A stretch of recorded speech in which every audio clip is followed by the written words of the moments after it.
সবাইকে ওয়েলকাম জানিয়ে শুরু করছি আজকের ভিডিওটা। আমরা দমদম থেকে যাচ্ছি হচ্ছে কৃষ্ণনগর, মায়াপুরে যাবো।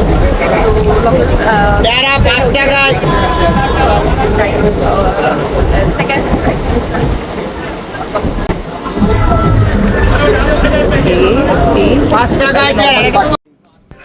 ট্রেন থেকে নেমে একটা টোটো ধরে সোজা চলে যাব আমরা কৃষ্ণনগর থেকে নবদ্বীপের উদ্দেশ্যে। তো নবদ্বীপের উদ্দেশ্যে যাওয়ার পথে এত সুন্দর দৃশ্য দেখে আর পারলাম না আপনাদের সাথে না শেয়ার করে। এবং এই ব্রিজ থেকে এই যে দূরে দেখা যাচ্ছে মায়াপুর। তো আমরা যেহেতু মায়াপুরে এখন যাব না, এখন নবদ্বীপে যাব। নবদ্বীপে গিয়ে আমরা একটা হোটেল নিয়েছি। হোটেল থেকে আমরা ফ্রেশ ট্রেশ হয়ে খাওয়াতে সোজা চলে আসলাম। অনেক দিন ধরে মানে ঘরের খাওয়া খাচ্ছিলাম না। তো আমরা নবদ্বীপে যেহেতু এসে গেছি, আর এখন আমরা যাব হচ্ছে গিয়ে নবদ্বীপ মায়াপুর যে ঘাটে, তো নবদ্বীপ ঘাটে। তো নবদ্বীপ থেকে আমরা যাবো হচ্ছে গিয়ে কী বলে মায়াপুরে। এখন দেখে আসবো, কালকে সকাল সকাল যাবো। আর রুম নিয়েছি, দুপুরে খাবার খেয়ে নিয়েছি। তো চলো এখান থেকে স্টার্ট করি, চলে যাই আপনাদের সাথে শেয়ার করি। এখানে আমাদের যে রুমটা আছে রুমটার সামনেই তো মায়াপুর ঘাটে এসেছি এবং এখান থেকে টিকিট নিয়ে নিয়েছি। পার হেড 10 টাকা করে লঞ্চে পড়েছে, এবং যদি আপনি নৌকায় যান তাহলে কিন্তু পড়বে আপনার 5 রুপিস করে। তো চলো লঞ্চটাই তো এটা, চলো যাই।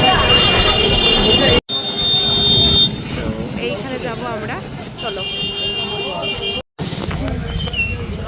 এখানে যাবো। বাইরে গেছে এটা, চলো যাই।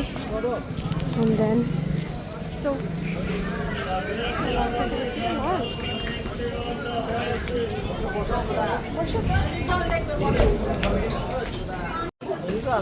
উঠে গেছি, দেখা যাক কি হয় না হয়। তো পুরোটাই আপনাদেরকে দেখাবো।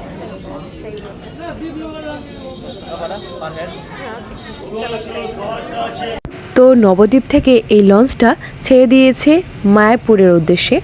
তো ওপার আর এপার, ঠিক আছে। তো এপার হচ্ছে গিয়ে নবদ্বীপ আর ওপার হচ্ছে গিয়ে মায়াপুর। তো মায়াপুর এত সুন্দর লাগছে বিকেলের সেই দৃশ্যটা।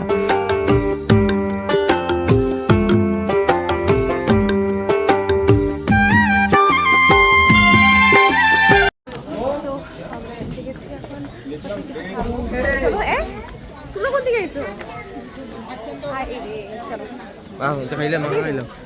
মাখা, ওকে, আচ্ছা এগুলো মাখা খাবো। বলেন 30 টাকা না? আচ্ছা।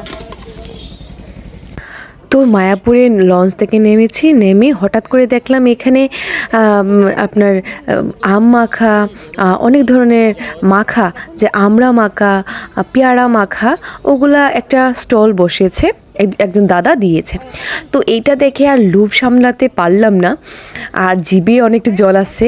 তো তাড়াতাড়ি করে এক প্লেট নিয়ে নিলাম। আর এক প্লেট, ছোটো প্লেট হচ্ছে গিয়ে 30 টাকা, আর বড় প্লেট হচ্ছে গিয়ে 60 টাকা, ঠিক আছে।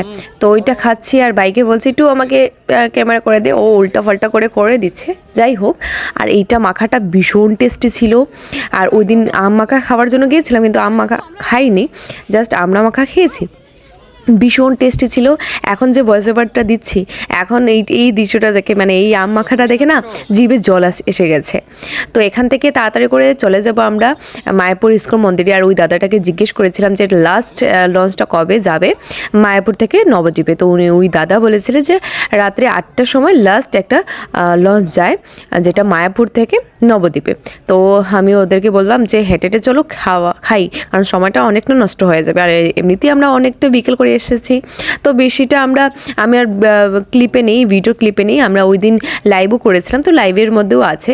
তো এটা সবাই মিলে আমরা খাচ্ছি। বাবাই দা এখানে আছে, সুজিত আছে, ভাই আছে, তো সবাই মিলে খাচ্ছি। আর এখানে কিন্তু দীপশা বা রূপক ভাই আসেনি, তো অনেকটাই মিস করেছিলাম ওদেরকে, যেহেতু অনেক দিন আমরা ছিলাম ওদের সাথে।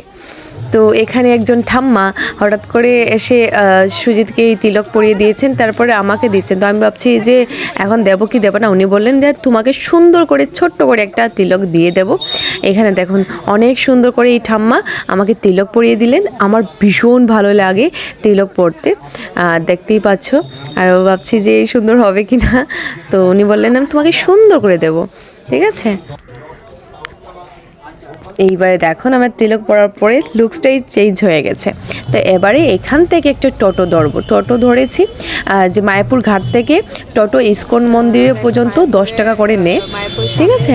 তো এইখানে পুরোটাই হচ্ছে কি বাজার, ইস্কন মন্দিরের সামনেই আপনার শাড়ি, বিভিন্ন ধরনের শাড়ি, তারপর গুপি ড্রেস, ধুতি, পাঞ্জাবি, অনেক ধরনের জিনিস আপনারা পেয়ে যাবেন, একদম কম রেটে পেয়ে যাবেন। আর ওই যে দেখতে পাচ্ছেন ইস্কন মন্দির, ইস্কন মন্দিরে আমরা যাব, গিয়ে আপনাদেরকে ছোটোখাটো ক্লিপ দেখাবো। আর বাকিটা হচ্ছে কি আপনারা শিলচর ক্যানভাস পেজে পেয়ে যাবেন সেই লাইভটা, ঠিক আছে।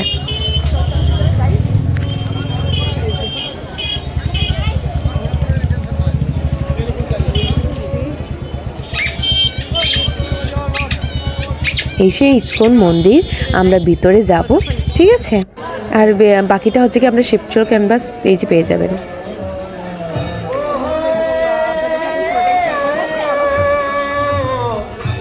এখানে সন্ধ্যা আরতি চলছে, ভীষণ মজা লাগছে, মনটা শান্তি হয়ে যায়। তো এখন আমরা মায়াপুর থেকে যাচ্ছি হচ্ছে গিয়ে নবদ্বীপে, ট্রেনটা কখন ছাড়বে চলো।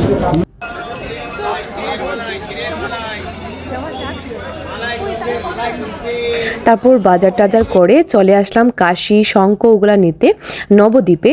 তো ওগুলা কিনেছি, এবং আগেও আমি যখন মা বাবাদের সাথে এসেছিলাম ওই দোকান থেকে অনেক জিনিস নিয়েছিলাম। তো ওই দাদা আমাকে চিনতে পেরেছেন।